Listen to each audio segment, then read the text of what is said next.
হে জ্ঞানীবান লোকেরা, কিসাসের প্রতিশোধ গ্রহণের মাধ্যমে তোমাদের জীবন রয়েছে, যাতে তোমরা ভয় করতে পারো।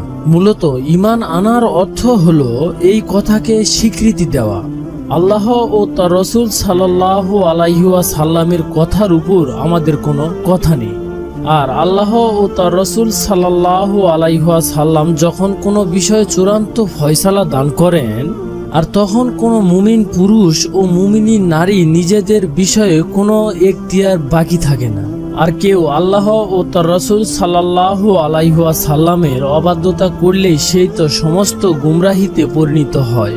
আর এমনকি আমরা আল্লাহ রাসূল সাল্লাল্লাহু আলাইহি ওয়াসাল্লামের কাছে ইসলাম শিখব, আর আল্লাহ রাসূল সাল্লাল্লাহু আলাইহি ওয়াসাল্লাম যা শিক্ষা দিয়েছেন সেটাই ইসলাম।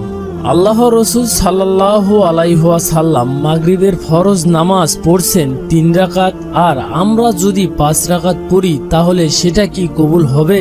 না, কখনোই কবুল হবে না। আর আল্লাহ রাসূল সাল্লাল্লাহু আলাইহি ওয়াসাল্লাম যা নিয়ে এসেছেন তাই ইসলাম, আর এমনকি তার ব্যতিক্রম করার কোনো সুযোগ নেই আমাদের।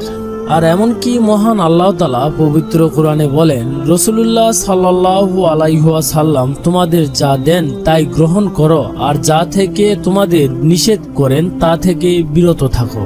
আর এমনকি যদি কেউ আমার নবীর চেয়ে বেশি ইসলাম পালনকারী হতে চাও তাহলে কখনো তোমাদের পক্ষে সম্ভব হবে না।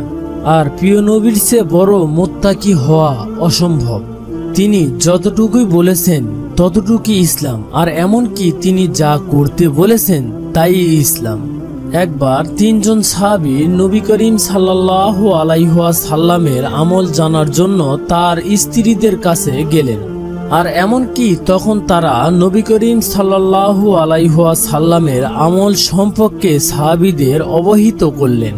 আর তখন তারা নবী করিম সাল্লাল্লাহু আলাইহি ওয়াসাল্লামের আমলের কথা শুনে তাদের মনে হলো আমাদের আরো বেশি আমল করা উচিত।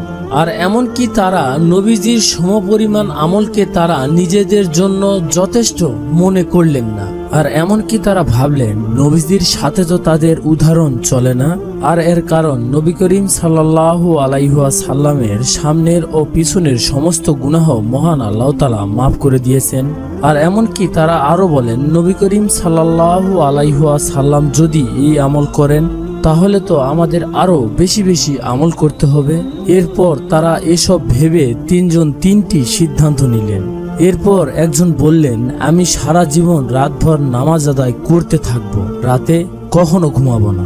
আর এরপর দ্বিতীয়জন বলেন, আমি সর্বদা সারা বছর রোজা রাখবো, কখনো ভাঙবো না। আর সর্বশেষ তৃতীয়জন বলেন, আমি নারী সঙ্গ ত্যাগ করব, কখনো বিয়ে করব না, যাতে মহান আল্লাহ তাআলার ইবাদত সর্বসময় করতে পারি।